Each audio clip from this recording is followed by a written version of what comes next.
These are my current loudspeakers. They're made by Monitor Audio.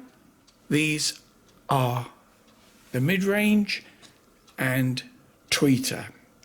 What we're interested in is this. Sadly, I have blown both of them up. They are completely open circuit. I'm not very happy about this, but it's something I've done, and I now have to suffer the consequences of that. But this isn't the point of this video. I'm going to tell you how I managed to blow them up. And it wasn't simply having some drunken orgy and feeding 6,000 watts into them. Look at this. This is my preamp. I've shown you this before. This is using my Clone Accuphase preamp.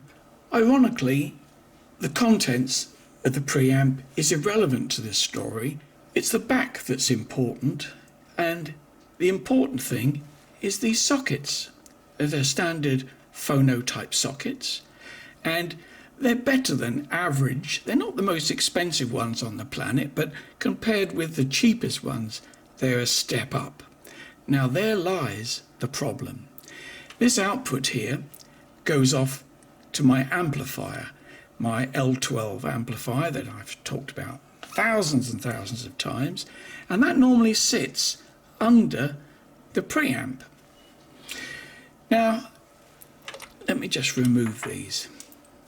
I made this lead up specially short because you can't tend to buy them this short. And again, I've used reasonable quality plugs here.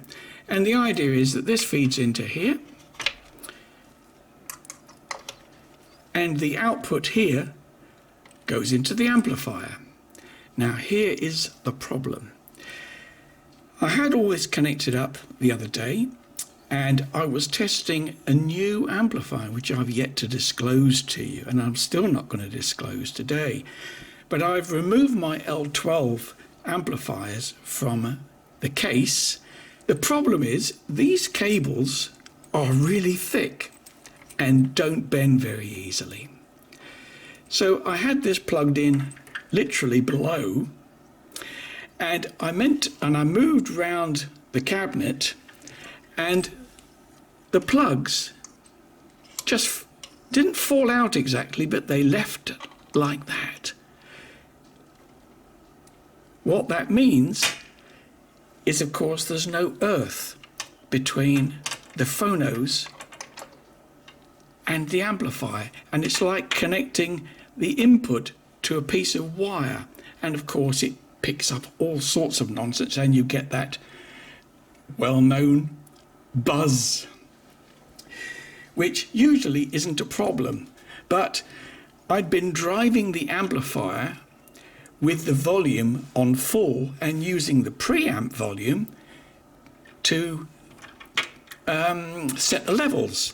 And you can imagine the effect of that was, as the plugs came out, it made a horrendous buzz. And as the amplifier gain controls were on full, and the new amplifier is, shall we say, more powerful than the L12 by quite a long margin, it sent a whole noise of buzz, instability and noise through the speakers, and they didn't like it. In fact, I heard the noise, and before I had chance to whip the plugs out, I could hear the speakers went muffled, and all of a sudden the HF is no longer. Now it's kind of ironic that I made this special lead up using quality cables, thinking, well, I was fixing something that wasn't broken. There was absolutely no problem with the old cables which I was using, which are these very cheap and comparatively nasty cables with very thin wire. But the problem was it was about 1 meter long. And I thought, well, if I'm going to have to make some new cables, I'll make some better ones. But the difference is these don't bend and these do. So I've now got to replace both the tweeters. Now, I can't blame Monitor Audio or anything for this, because no loudspeaker would have survived the dreadful and high level sound. Luckily, nothing else is damaged. I've looked at the crossover and there's no components burnt on it. But I have the tweeter here. It doesn't look like this normally, because I've been poking about to see exactly what happened. And I'll show you what's happened. Look at this. This is what's left of the voice coil. Now, granted, it wasn't all crumpled up and bent like that when I removed it from the tweeter. Now you can clearly see on there the area is black. Oh, I've got muck all over my fingers from somewhere. I don't know what I've picked that up from. But clearly that's burnt, and there's obviously shorted turns on there, as opposed to this area where it's still nice and coppery. That black there is nothing to do with it, by the way. It's purely that area here that is burnt. So that's where the heat got to, and it's now completely short circuit. Now this is, I was going to say the tweeter, but what's left of the tweeter. And the back of it has this thread on, and is how it's mounted within the cabinet. Now I'm going to go into this a lot more in detail. When I get the new tweeters, I'm going to show you how it comes apart and actually do a review of the speaker. I don't think you'd be very impressed with the performance at the moment, so we'll put that on hold. And here's the front. It doesn't normally look like this, obviously. It did have a yellow dome on the front, which I had to destroy to get it off. But you can see the wires that were connected to the voice coil, and there was a sort of a fabric pad on here. Again, I'll go into all this in more detail, but it's surprisingly small. Normally I'd expect a huge magnet in here, but it's quite light, and I was surprised. I thought it would have a much bigger magnet, but the whole thing is remarkably lightweight. It's nice to see different size pins on the tweeter, so you can't get the cables round the wrong way.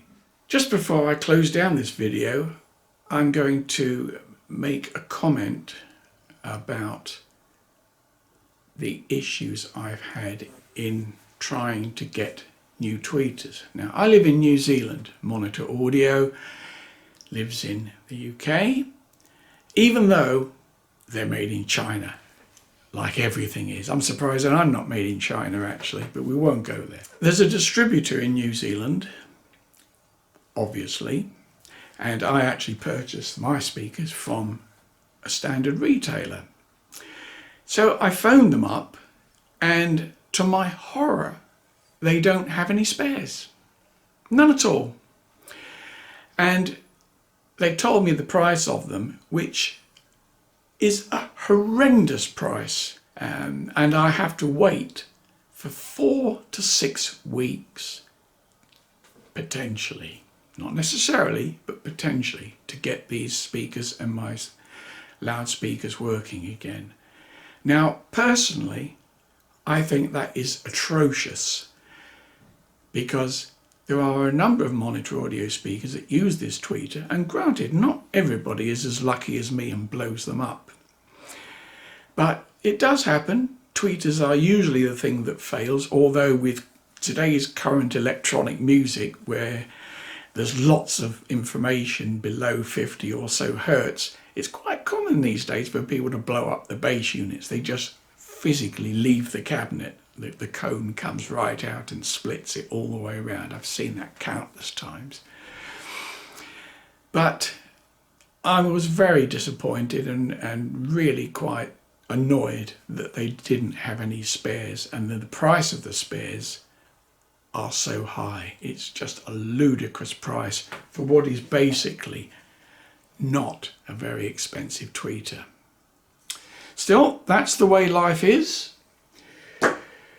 So in about 4 to 6 weeks, hopefully I will be able to show you how these speakers, these tweeters are fitted, and we'll have a look inside at the crossover and do a full review, which I think you'll also find interesting.